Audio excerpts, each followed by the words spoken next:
Mesela Jüpiter ASC'ye geliyorsa, yani gittiğiniz yerde ASC'ye kavuşum yapıyorsa, burası güzel. ASC'ye güzel çizgi yapıyorsa, yani olumlu açı yapıyorsa güzel, ama mesela ASC'ye kare yapıyorsa bu senin kişisel girişimlerini de engelleyecek. Local space, yani bu doğduğum andaki etkiler, relocate durumuna göre. Relokasyon, yani local space, doğduğum yerde nerelere gitmeliyim, hangi çizgileri kesiyor bu. Hatta ev bazına kadar indirebiliyorduk, değil mi? Yani ben evimde eşyalarımı nereye koymalıyım'a kadar local space'i kullanabilirim arkadaşlar. 9. evde Stellium var. Bu paso gezer, onu söyleyeyim yani. Bu dünyayı gezer. Ama bu harita çok gezenti bir harita. Yani Kova Stellium özellikle 9. eve gelmiş. Bir de Kova Stellium çok da inatçı ve çok asi ve çok yani sabit bir burç böyle yani. Önüne falan geçmeyin. Çok ciddi isyanına maruz kalırsınız. Yani ne istiyorsa onu yapacak yani. Onu bir kere karışmayın yani bu tarz insanlara. Bak bu ne demek? IC Jüpiter karesi demek. Orada ev bulmak, aile kurmak, yuva kurmak, ev düzeni. Çünkü IC mahremdir. Ya çünkü ayı boğa ama Mars'ız 9. ev Mars var, yengeç. Yani bu kızı burada bağlasan tutamazsın. Bu kız illa bir yerleri gezecek. En sonunda bir yerde duracak. Diyecek ki ben burada duruyorum. Çünkü neden? Ayı boğa. Çünkü ay boğa kök salmak isteyecek. Yani ayı ikizler olsa ömür boyu son nefesine kadar gezer o. Yani yerleşemez zaten. Eksantrik İlimler Akademisi'nde online astroloji eğitimlerimiz devam ediyor. Horary astrolojiden medikal astrolojiye, dünya astrolojisinden ilişkiler astrolojisine, finansal astrolojiden kendi geliştirdiğimiz astro trading teknik analiz yöntemlerine kadar birçok uzmanlık alanıyla eğitimlerimiz sizleri bekliyor. Derslerimize dünyanın her yerinden katılabilirsiniz. Eğitimlerimiz farklı içerikler üzerinden online uygulamalı olarak gerçekleşmektedir. Müfredatımızda bulunan konuları dilerseniz tek tek konular halinde veya hazırlık, temel, ileri, uzman, seviye sınıflarımızda full paket içerik olarak da öğrenebilirsiniz. Katılımcılar pekiştirmek istedikleri konularda tekrar derslerimize ücretsiz olarak da katılabilirler. Kampanyalarımızdan faydalanmak ve detaylı bilgi için 0543 297 55 30 numaramızdan hemen arayın. Instagram hesabımızdan ve web sitelerimizden bizi takip edebilirsiniz. Arkadaşlar ne haber? Nasılsınız? Umarım iyisinizdir, her şey yolundadır. Bugün coğrafi astrolojide devam ediyoruz kaldığımız yerden. Şöyle toparlayacak olursak nelerimiz vardı arkadaşlar? Yani coğrafi astroloji AKKG dediğimiz, yani bu zaten ana kategori. Bunun içerisinde işte çizgi hatları var. Çizgi hatlarından size zaten 3 derstir bahsediyorum ve daha önceki paket dersleri de göndermiştim. Ne var arkadaşlar? ASC, IC, Descendant yani DSC ve MC, yani en tepe, sağ sol, yani kuzey, güney, batı, yani o eksen çizgilerin olduğu yerler. Bu Neptün'le birleşiyor, Merkür'le birleşiyor, Jüpiter'le birleşiyor, değil mi? Yani biraz konuyu, mantığını anlamaya çalışın. Yani mesela Jüpiter ASC'ye geliyorsa, yani gittiğiniz yerde ASC'ye kavuşum yapıyorsa burası güzel. ASC'ye güzel çizgi yapıyorsa, yani olumlu açı yapıyorsa güzel, ama mesela ASC'ye kare yapıyorsa bu senin kişisel girişimlerini de engelleyecek. Jüpiter yani bazı olguların olduğunu gösterir veya Uranüs koparıcı etkiler gösterir. Yani ASC'ye vurduğu o karelerde gibi yani konuları anladığınızı düşünüyorum. Local space yine bu doğduğum andaki etkiler, relocate durumuna göre. Relokasyon, yani local space, doğduğum yerde nerelere gitmeliyim, hangi çizgileri kesiyor bu. Ondan sonra bunu biz daha çok mercek şehir bazında, mahalle bazında, hatta ev bazına kadar indirebiliyorduk, değil mi? Yani ben evimde eşyalarımı nereye koymalıyım'a kadar local space'i kullanabilirim arkadaşlar. Diyebiliriz yani. Horizon kart vardı yine burada. West, yani kuzey, güney, batı, doğu yönlerine göre burada pusulamız, yıldız pusulası oluşturma horizon karttan burada evimizin planının üzerine bunu koyarak durumu izah ediyorduk. Yani bu taraf şu var, şu yok diye gündemi oluşturduk. Hocam az önce de yazdım. Kızım İtalya'dan Hollanda'ya gidecek. Bakabilir miyiz? Evet. Bu harita yükselen yengeç. Ay da ikizler, zaten çok gezmeye meraklı bir kız, onu söyleyeyim. Ay ikizler olduğu için bayağı böyle keyfine düşkün, yol alayım, bir yerlere gideyim gibi gündemleri de var. Yine güneşi de 9. ev. 9. evde yine güneşi var. 9. evde Stellium var. Bu paso gezer, onu söyleyeyim yani. Bu dünyayı gezer. En sonunda gezecek, en sonunda gelecek Türkiye'ye yerleşecek gibi de duruyor. Ama bu harita çok gezenti bir harita. Yani Kova Stellium özellikle 9. eve gelmiş. Bir de Kova Stellium çok da inatçı ve çok asi ve çok yani sabit bir burç böyle yani. önüne falan geçmeyin. Çok ciddi isyanına maruz kalırsınız. Yani ne istiyorsa onu yapacak yani. Onu bir kere karışmayın yani bu tarz insanlara. Ay ikizler zaten 12. evde yine psikolog etkileri içinde. Ondan sonra gerçekten hani şey var. Bu konuşkan, ondan sonra gezmek isteyen, kendi özgürlüğünü böyle anlatan ya da insanlara özgür olmalarıyla ilgili telkin veren arkadaşımız. Dolayısıyla hani pek böyle kısıtlama onu. Yani bırak geçsin yani yapacak bir şey yok. İzmir'desin. Mesela zaten ben sana net söyleyeyim bir kere. Bu arkadaşın ilki çıkmış buralardan. Çünkü zaten natal haritası bu bölge üzerinde özellikle İzmir alanında bak ASC, DSC görüyor musun o kareleri? Evet. Pluto kare mare hani özellikle şu bölge üzerinde bakın şu bölge üzerinde Pluto karesi geçiyor. İzmir, Ege bölgesi. Yani aslında yani dönerse de bir gün Ege'ye gelmesin. Yani mesela daha çok Antalya'ya gitsin. Gerçi oradan da Satürn geçiyor. Yani mesela şu alan onun için daha rahat. Hani şu alan onun için daha rahat ya da şu alan ama ay bak bu her tarafı karelemiş ya harita. Türkiye gelmez bu. Biraz hani bu gelmez yani. Çünkü her taraftan kare Satürnler, Marslar falan bu zorlayıcı bir etkisi var. Yani buraları pek sevmez yani onu söyleyeyim. Ama hayatının 35-36'larından sonra bir vatan özlemi çekecek onu söyleyeyim. Yani şöyle bir 40'lardan sonra falan bir böyle Türkiye çünkü Kuzey Ay düğümü 4. ev ya vatan ya ama orada Başak semptomunda yani yine baktığımızda hani çok da vatancı yani vatanıma illa Türkiye değil de biraz daha sakinleşmek, evine dönmek, yuvaya dönmekle ilgili. Yani illa Türkiye'ye dönmekle ilgili değil bu. Ama biraz otur diyor yani. Biraz hani birazcık da planlı devam et diyor Başak Burcu. Şimdi balıktan geliyor Başak'a gidiyor. Yani plansızlıktan planlı olmaya biraz da evine yuvaya dönmeye doğru gidiyor diyebiliriz. İtalya'ya doğru bakalım. Bu arada benim İtalya'da şu an değil mi? Bak görüyor musun gittiği yer bak güneş üçgenleri geçiyor. Bak yani. Tabii tesadüf değil yani bunlar hiçbir işte. Yani işte çekiyor yani. Hani rahatsız oluyor işte anladın mı? Yani bu bölgeye gitmek istiyor. İçgüdüsel olarak da ben orayı seviyorum diyor yani. Sevmesinin nedeni de gayet matematiksel olarak mümkün. Çünkü hani mesela bunun vatanı gibi duruyor bak ay. Görüyor musun? Yani bak güneş buradan geçiyor. Bak mesela Yunanistan'ı da sever bu. Çünkü güneş üçgeni bu bölgeden güneş üçgeni şöyle buraya tanıyor bak. Tamam Makedonya. Hani yine İtalya. Buradan ya tabii bu aks sadece İtalya olarak değil yani şöyle düşün. Sen onu biraz daha büyük düşünürsek yani şu aks üzerini güneş yani şu bölgeyi komple sevecek. Yani şöyle diyeyim ben şu bölgeyi komple sevecek.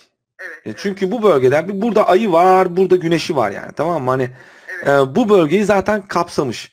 Tabii ki bazı şöyle geçiş yerleri vardır. Hani o kesişim yerlerine bazı bölgeleri sevmeyebilir ama bu aks üzerine komple ışık tutuyor.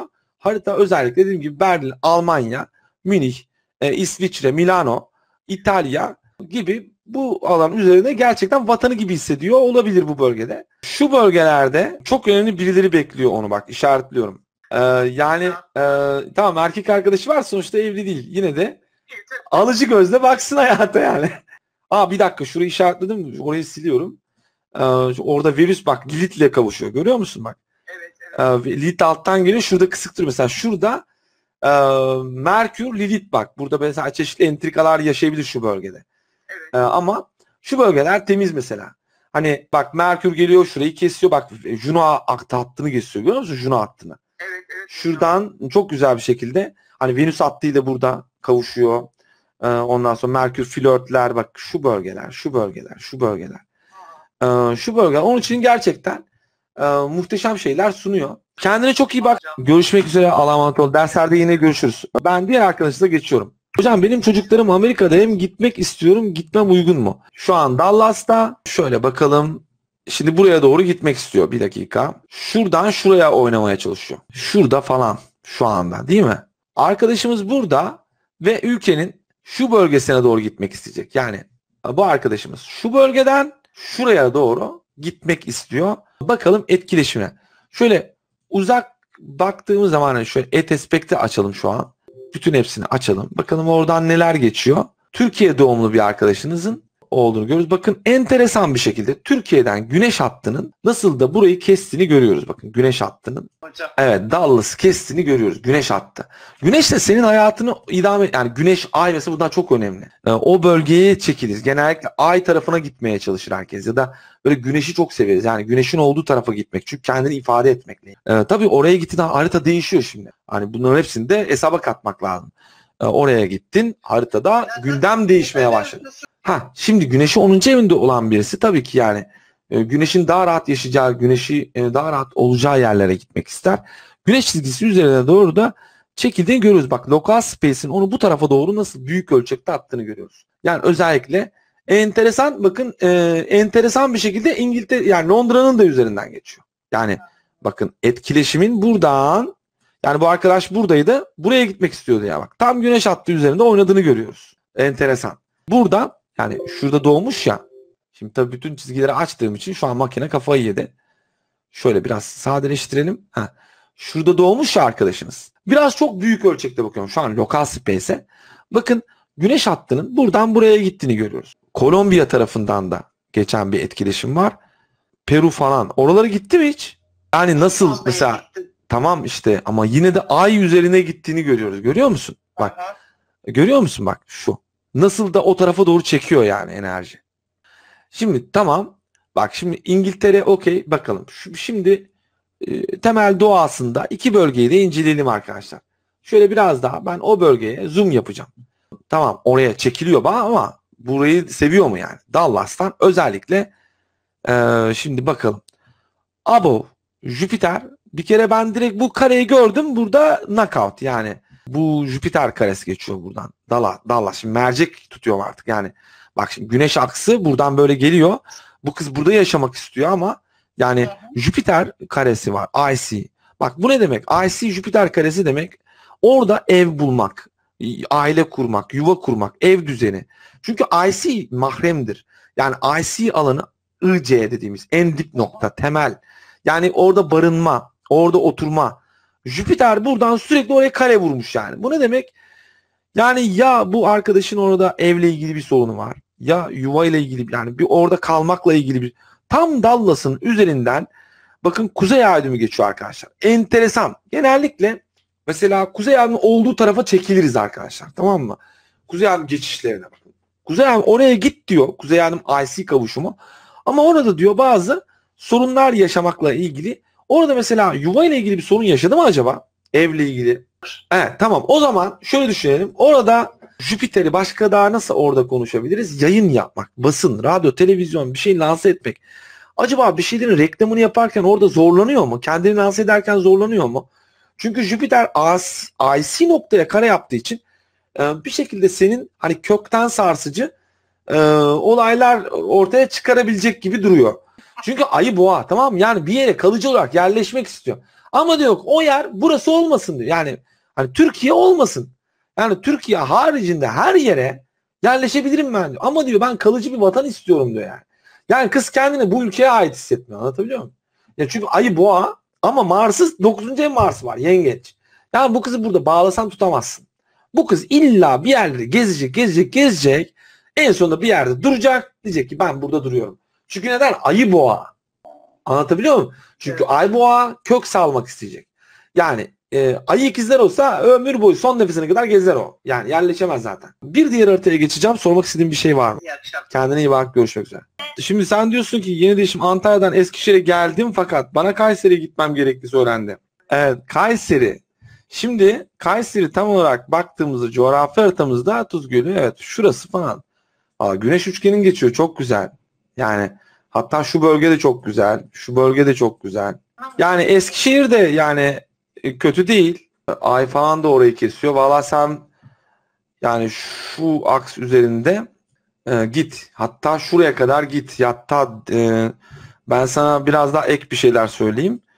Sen Malatya'ya da git. Malatya'da enteresan bir enerji var. Malatya'nın biraz gerisi. Kayseri, evet kesinlikle Kayseri çalışıyor.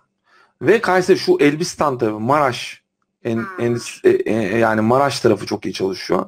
Yani şu Türkiye'nin bak şu bölgesi sana enteresan bir fırsat sunuyor. Ama nedir bilmiyorum. Gidip görmen lazım. Yani Kayseri, Niğde, Maraş, yani bu bölgede en azından bir tatile git yani. Yani o bölgeyi bir ölç, yani bir şekilde orayı ölç. İlla gitmen de gerekmiyor. O bölgenin insanları sana yardım eder. Yani bir şekilde senin lansman yeteneğini arttırır, bereket yeteneğini arttırır, kendini daha ön planda hissetmeni sağlar. Evlilik, ortaklık konusunda DSC aksından destek veriyor Güneş. Yani o bölgeler üzerinde.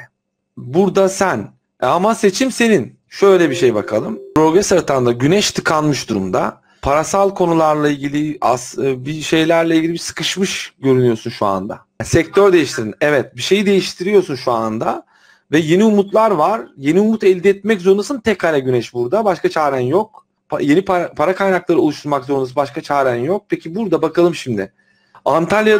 Antalya'daydım. Bak Venüs orada MC'de. Progres haritanda Venüs ne durumda? Aslında orada Venüs en tepe noktada. Peki natal haritandaki Venüs ne durumda? En tepe noktada.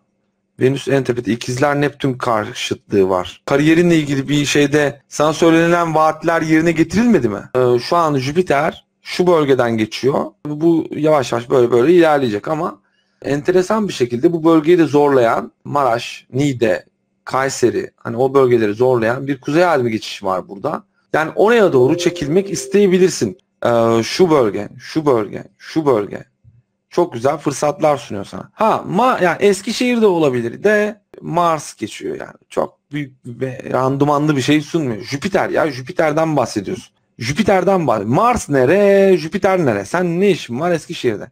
Ama şu var, tamam kader işte. Sen Eskişehir'e gittin. Tamam, şimdi peki şöyle yapalım. Sen şu 3 tane yere, bunun yanında vallahi Gaziantep bile geçerli yani, tamam mı? Yani ben sana ülkenin Ankara'dan ötesine oynamanı tavsiye ediyorum.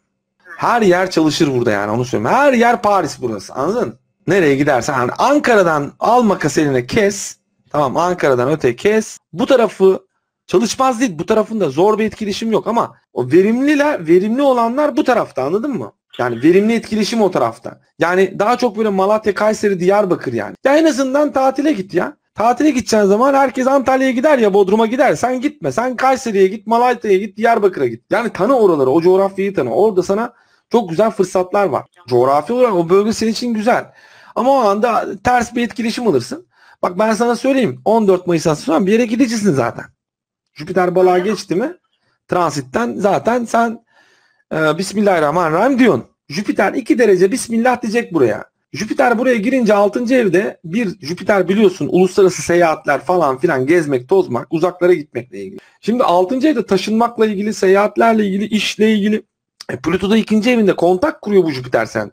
Haziran ayında sen para kontağı kuracaksın. 2022 Ocak ayında para kontağı kuracaksın. Para kontağı yani illa ortak bir iş değil. Yani ortaklıklar konusunda evet senin harita ortaklıkları çalışıyor ama Lilith'le birlikte bak, ona da dikkat et yani. Yani ortaklık, kimle ortaksın, o da çok önemli. Güzel, Venüs de burada Plüto'dan destek almaya doğru gidiyor. Yani yaklaşım açısı var. Ondan sonra Neptün'le Venüs karşıtlığı var sadece ama bu Neptün'le Venüs karşıtlığı demek böyle senin çok biraz kararsız olduğunu gösterir. Kariyer konusunda evet Venüs orada olması yani seni güzellik sektörüne yönlendirir ama Neptün karşıtlığında olması burada bir de bazen işte bazı sorunlar çıkartabilir. Yanlış planlar, yanlış hesaplar. Bir de Güneş'in Aslan, Merkür'ün Aslan, Mars Aslan, yani yine güzellik sektörüyle ilgili. Sosyete senin olayın sosyeteyle. Tamam, kendine çok iyi bak, derslerde görüşürüz gene. Şimdi evet, bir diğer arkadaşımıza geçiyoruz. Kızım yurt dışına doktora gitmek istiyor. Onun için uygun bir yer neresi oluyor? 28.1965. Kızın doktoraya gitmek istiyor. Hayallerini gerçekleştirmek. Güneş etkileşimleri oradan geçiyor. İspanya'dan. Merkür etkileşimleri oradan geçiyor. Kuzey ay düğümleri İspanya'dan geçiyor. Ondan sonra Neptün geçtiği aksa doğru yol almak istiyor. Morokko üzerinden Güneş geçiyor. Yine İspanya tarafından geçtiğini görüyoruz. Peki haritadaki Neptün'e bir bakalım. Senin kız diyor ki ben doktora yapacağım. Neptün'ün güzel açıları var. Yani Neptün MC'yi destekliyor. Neptün Şiron'u destekliyor. Bir de Neptün Şiron trinesi var ya, zaten tam doktor yani. Neptün ilaçlarla ilgili. Şiron trinesi var. Hani ilaç sektörüyle ilgili, sağlık sektörüyle ilgili gündemleri var.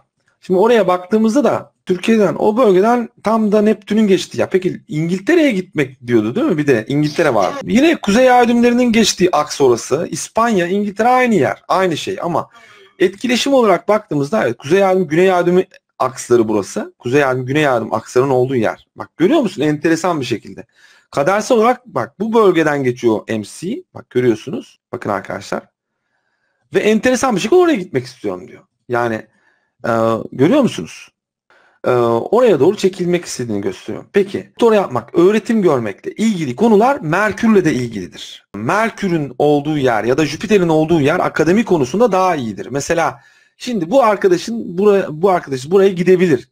Gitmesin demiyorum ama ben ona mesela önereceğim şeyler olacak mesela burada. Neden? Çünkü haritasını gördük şimdi. Şöyle bir bakalım. Tekrar İspanya'ya baktığımızda şöyle biraz zoom yapalım İspanya'ya. Şu bölgede Jüpiter geçiyor. Geçişleri var. Şu bölge ikisinde geçişler var. Ama tam ortasından da Neptün karesi geçiyor. Onu da söyleyeyim yani.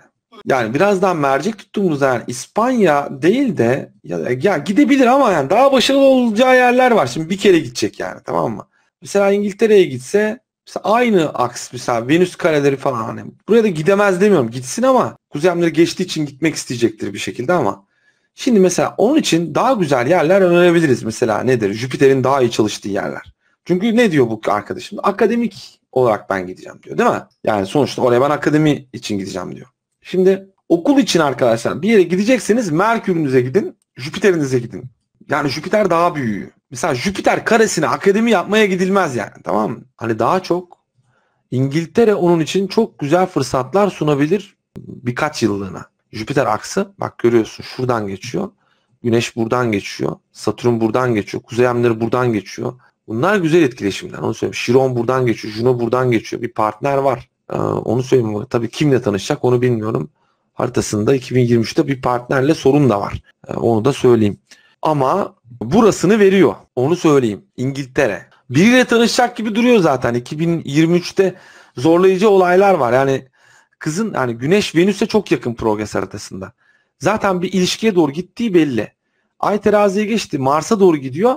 Hani eril bir enerji var karşısında, anladın mı? Marsiyen bir enerji var. Erkek yani. Tamam işte onunla tanışmaya doğru gidiyor zaten. Ondan sonra işte orada bir gerilimler, hani bir kararsızlıklar, öyle mi böyle mi şöyle mi, hani bak Ay buraya doğru gidiyor. O eril enerjiye doğru, bak Mars'a doğru gidiyor. 2023'te çok önemli bir karar vermesi lazım. Ya ayrılacak ya diyecek ki ya evlenecek. Ayrılmayı birden koparıp atabilir ilişkisini. Yani Juno da burada Jüpiter'in elinde. Zaten bu arada Jüpiter ikisi karı kocadır bunların, bilirsin mitolojide. Dolayısıyla iki karı koca modeli yani 4. evde Yay burcunda uluslararası bir evliliği var, yani onu söyleyeyim. Yani illa bu uluslararası İspanyol demek değil yani. Şöyle düşün, farklı kültür var. Farklı kültür. Yani siz mesela nerelisiniz, o başka bir yerden, anladın mı? Kültürler farklı. Ve yani uzun vadeli bir evliliği olacak, onu sana söyleyeyim. Çünkü Güneş buradan onu destekliyor. Venüs oradan destekliyor yani eşi. Biraz geç gelebilir. Yani birkaç tane böyle harcayabilir, sevgili harcayabilir. Anladın mı? Ya kocasını harcamasın da sevgili harcasın. Yapacak bir şey yok. 30 yaşını bulabilir yani evlenmesi. Çünkü Satürn ya bu. Döngüleri 30 yaşından 30 yaşına veriyor. Mesela 7. evde Satürn olanlar böyle 35-40 falan yani, anladın mı? Yani 30'unda falan evlenebilir. Yani buradan Satürn onu çok ciddi bir şekilde evlendirecek, onu söyleyeyim. Bir diğer haritaya geçeceğim bu gece. Kendine çok iyi bak, görüşmek üzere. Sıradaki arkadaşınız beni arasın. Kim varsa artık. Hocam İzmir Ala'da işe başlama ihtimalim var. Benim için uygun olur mu? Kariyerde seni engelleyen etkiler var. Jüpiter MC'ye kare yapıyor. Güneş MC'ye kare yapıyor. Hani bu bölgede. Şimdi ben sana işi bırak demiyorum. Ay da buraya kare yapıyor. Yani İzmir bölgesine karelerin hepsi doluşmuş. Onu söyleyeyim. Ama ben sana şimdi işi bırak demiyorum. Çünkü olmuş zaten iş. Limon da sıkmamak lazım. Ama tabii ya kendi isteğinle belli bir şeyden sonra sen bu işi bırakmak isteyebilirsin yani. Aklına sokmuş gibi olmuyor ama sen şimdiden zaten tehlikeli demeye başladın. Doğru mu? Evet. Yani o bölgede, yani ben sana açıkçası şöyle anlatayım. Solar harita seni acaba o bölgeye mi götürüyor? Progress haritana bakıyorum. Progress haritanında bir ölümcül bir durum yok. İş fırsatları yakalayacaksın. 2022 Nisan'a kadar devam ediyor işlerle ilgili gündemler. Ay bu adam parasal. Yani işi bırak demiyorum. Yani onu söyleyeyim. 2023 Mart'ta falan sen zaten bir şeyleri çözmeye çalışacaksın. Kariyerinle ilgili bir şeyleri çözmeye çalışacaksın.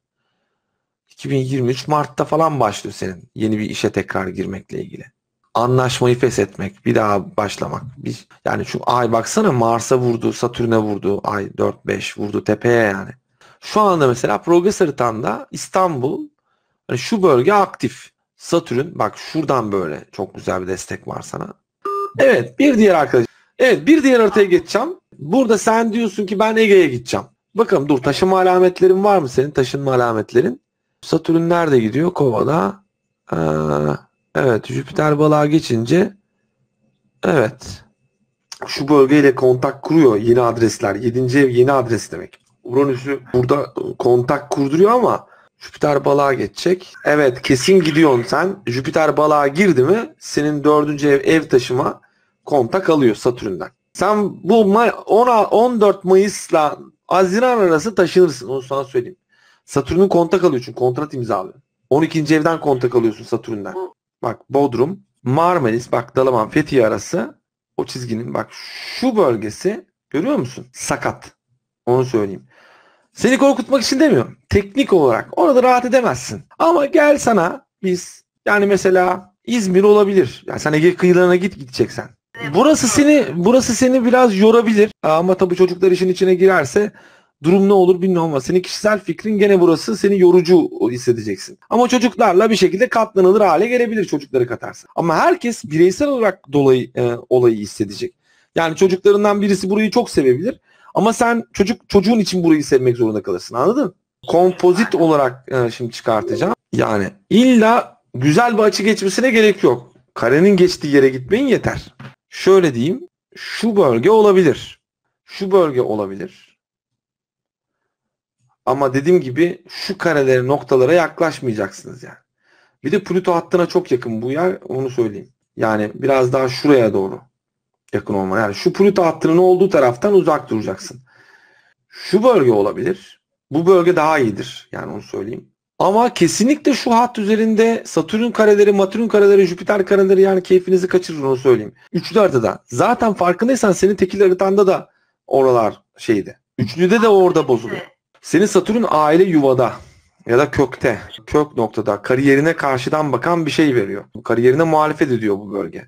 Orada sen bir Güney Ay Satürn kavuşumun var. Oraya gittiğinde bak şimdi sen Dalaman'a gittiğinde şöyle bir şey olacak. Bir müdür var ya da senin bir kariyerinde yüzleşmen gereken biri var, tamam mı? Belki de bu senin personelin. 4. ev çünkü, tamam mı? Hani kökte yani atalarınla ilgili babanla ilgili diyeceğim ama değil de daha çok böyle senin çalıştırdığın birileri olabilir. 4. ev çünkü. Satürn karşıdan bakıyor. Yani burada bazı sorunlar yaşayabilirsin. 1, 2.